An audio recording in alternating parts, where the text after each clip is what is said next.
This one is from 2009. Hit me the sting, Roger. Triple M footy from the vault. And it was a very terse exchange. One of the most controversial incidents in football. What are we talking about? 2009. It was when the Hawthorn Footy Club just won a flag, and then the next year were just tracking. It hurt me to hear this. And our great man, the Chief, four-time premiership player of that club and former CEO. I thought we were close. Mahogany desk writer. I thought the whole team was close. He was in there on a Sunday, as was the host commentator, Big Quarters, who is also, of course, a very passionate Hawthorn man. Yeah, and part of the family, at the Triple M family. And the two of them. We're all close. We all have disagreements, but it never gets physical. Well, why did you spend 15 minutes giving it to Spud if you're preaching close family but not and all physical, that sort of though. Mate, that was for the good. You can do just as much damage psychologically. No, you can't. Yes, Not compared to what you did to Q-Stick. Well, I've never laid a finger on anyone. Well, you ever listen? I think he's still picking the rice out of his hair. I think he's got one in his ear.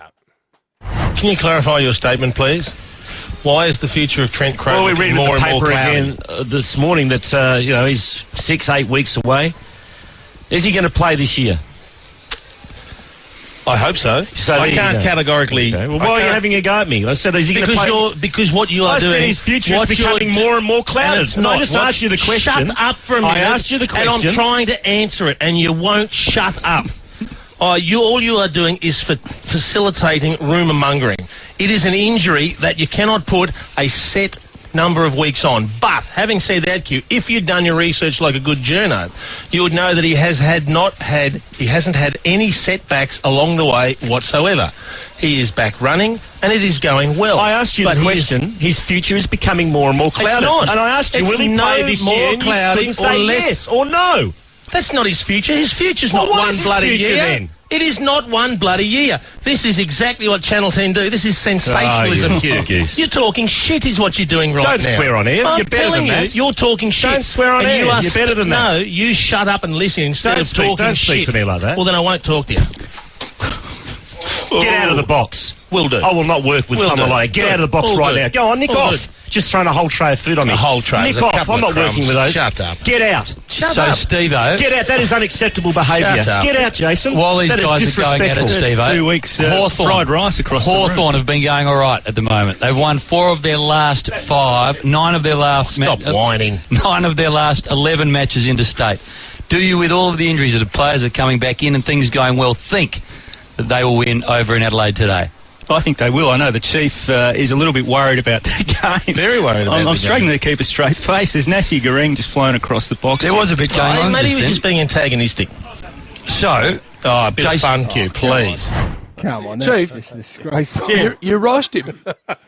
Chieftain, honestly, now come on. This poor old Hamish McLaughlin who'd been in the caper about 2 minutes. He's trying to just. Oh, now what about the Hawthorn game, please, Steve-O? And I think Steve-O's going. Oh yeah, there's rice everywhere.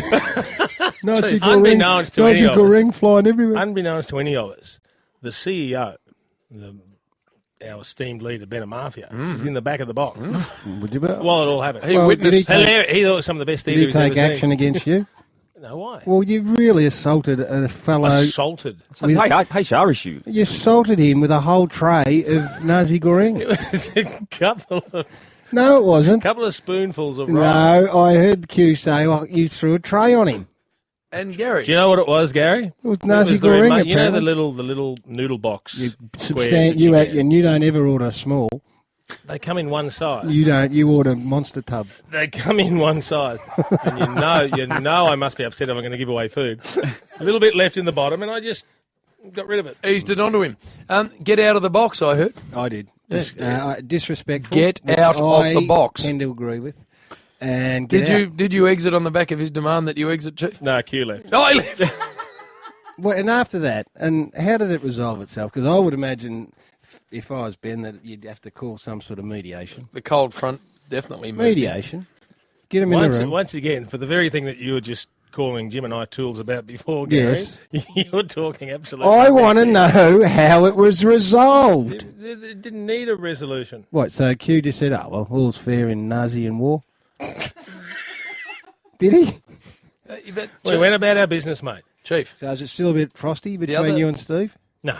The other thing, Chief, was that I found interesting about that whole one was the fact that Q, it had to be said, was spot on. Because Trent Croad never played footy again. No, he was. But that's not what the argument was about. The point that I was trying to get across, that was probably lost in all of that, was that Croady at the time was dealing with the, some pretty strong psychological issues about whether he was going to play again, and to have it broadcast there was very damaging to his well-being. And I was trying. But that's Quarters' job, though, Jason, isn't it? To bring that to the listeners. Hang on, Damo. It's not his job to make people more vulnerable than they already are. And all I was trying to do was to leave a little bit of light at the end of the tunnel for Crody. Try it and give him support. Look, I will always support the players if I think they need support, and he needed support, and that's all I was trying to do. Now, without being a smart aleck, I would have thought, which is hard to do on days such as this, I would have thought that Stephen Quartermain was exactly within his rights to say what he said and, that's fine. That's question you, because take it, and I suppose this is where, from a Hawthorn point of view, you've got knowledge, but he was absolutely right to. No, but he had knowledge as well, Gaz.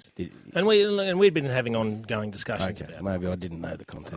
I'm just taking the remainder of my toasted sandwich over this side, throw it to me. so Chief doesn't strafe Damo. Do you reckon other media boxes get as emotional about their Never. work?